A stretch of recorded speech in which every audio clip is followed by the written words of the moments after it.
that enormous and consequential changes are coming, which will impact our economy, our political life, foreign policy, our emotional well-being, our environment, and how we educate and raise our kids. Further, and this is not science fiction, some very knowledgeable people believe that in the not-too-distant future, a super-intelligent AI could replace human beings in controlling the planet. Despite the extraordinary importance of this issue and the speed at which it is progressing, AI is getting far too little discussion in Congress, the media, and within the general population. That has got to change. Several months ago, as the ranking member of the U.S. Senate Committee on Health, Education, Labor, and Pensions, my staff and I undertook an investigation regarding the monumental changes that we face with the rapid development of AI. Last month, I held a public discussion at Georgetown University with Nobel Prize winner Dr. Geoffrey Hinton, considered to be the godfather of AI, to get his views on a wide variety of AI-related subjects. Based on our investigation and other information that we are gathering, my staff and I will soon be presenting a very specific set of recommendations as to how we can begin addressing some of the unprecedented threats that AI poses. And as we go forward, here are some of the outstanding questions that, in my view, must be answered. Simple question, and maybe the most important. Who will be in charge of the transformation into an AI world?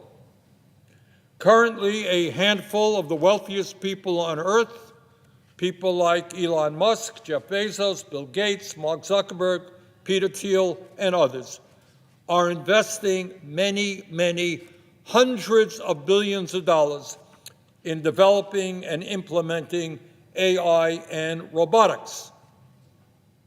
Are we comfortable with seeing these enormously wealthy and powerful men shape the future of humanity without any democratic input or oversight? Why does President Trump, who is strongly supporting their efforts, want to impose an executive order blocking states from regulating AI?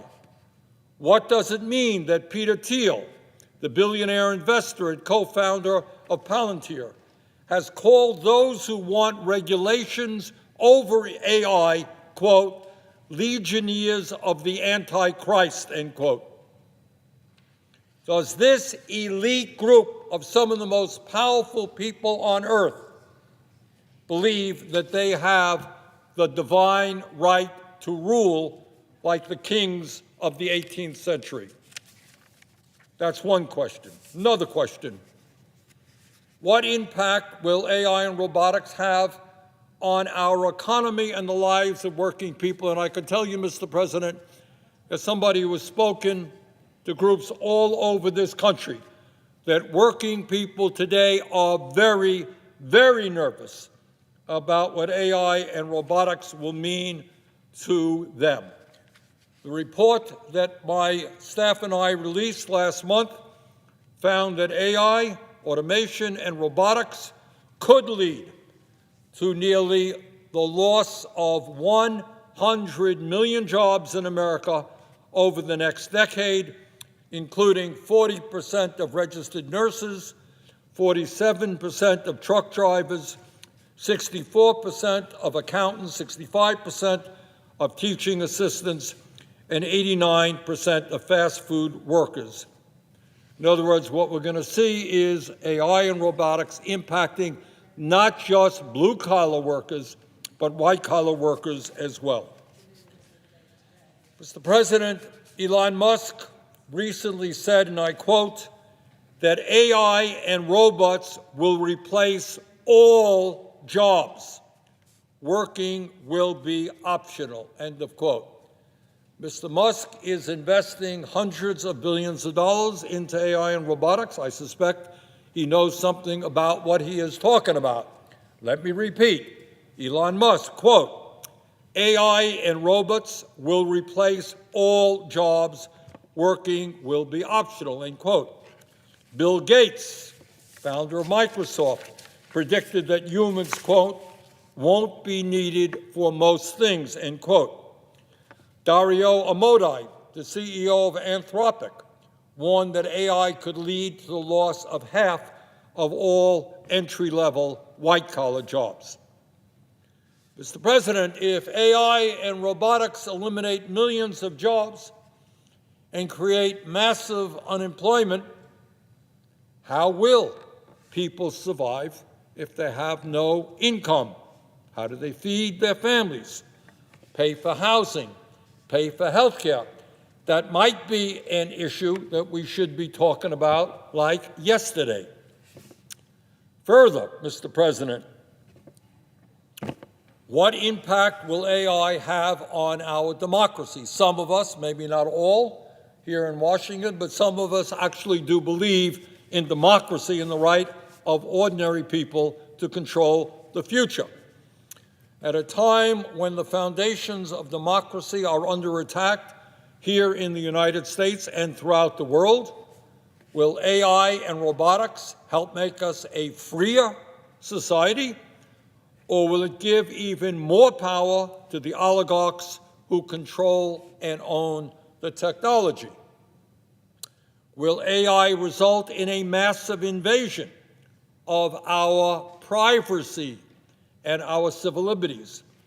Larry Ellison, the second richest person on earth who is also is investing huge amounts of money into AI, predicted an AI-powered surveillance state where, quote, Larry Ellison, quote, citizens will be on their best behavior because we're constantly recording and reporting everything that is going on, end quote.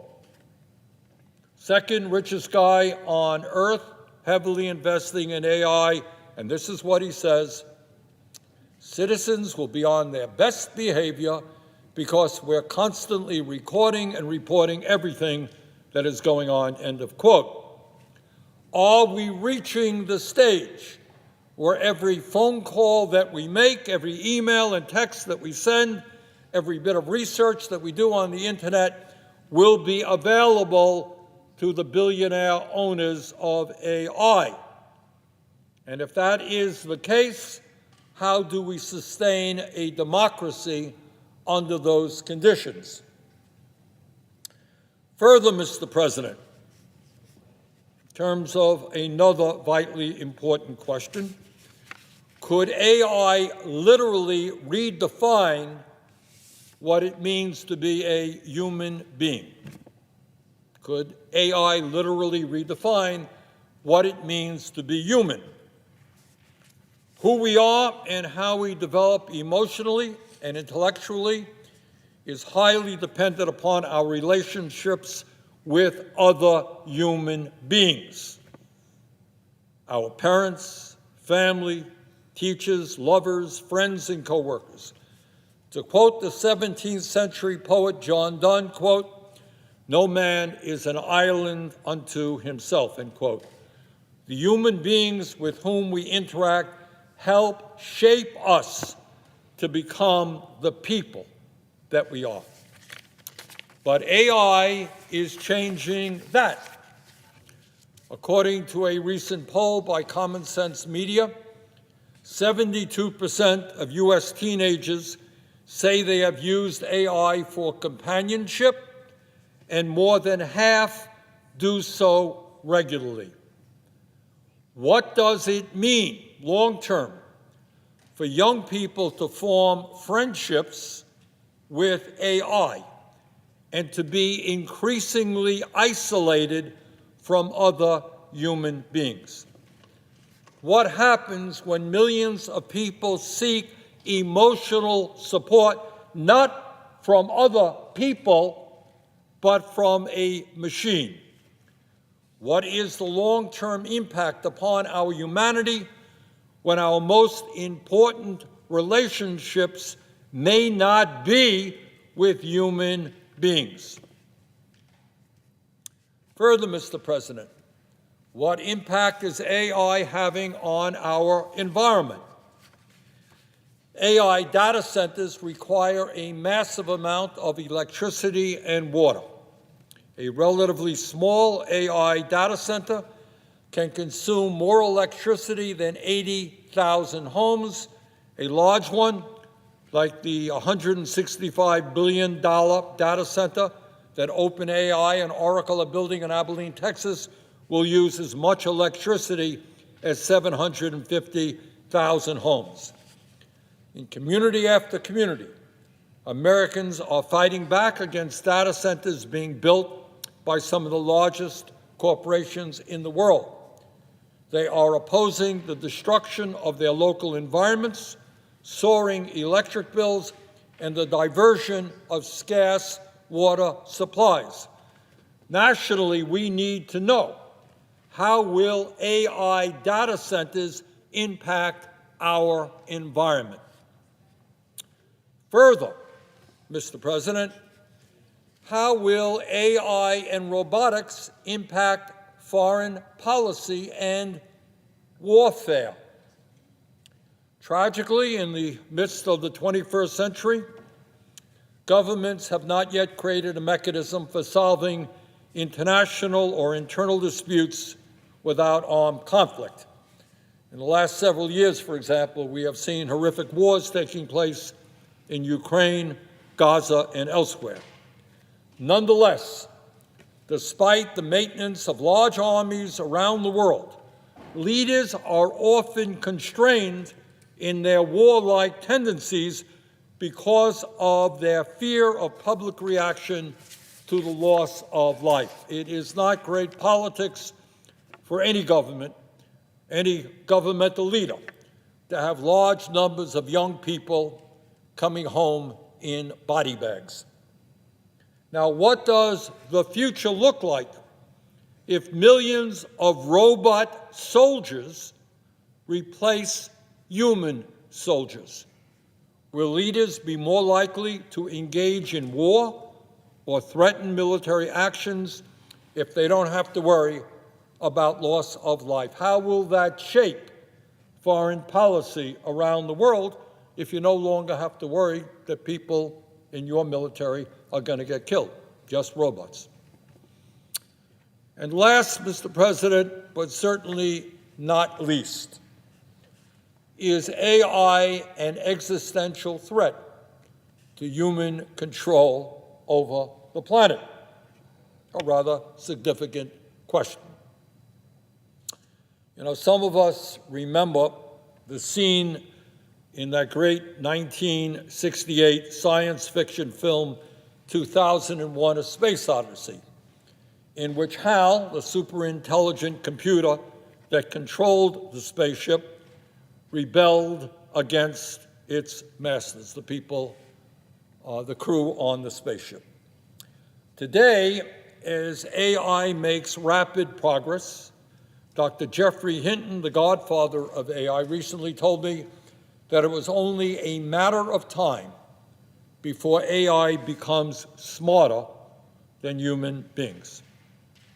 And Dr. Hinton is not alone in that assessment. What does that mean? If AI becomes smarter than human beings, does that mean that humans will be ceding their ability to control the planet? This, unfortunately, is not science fiction.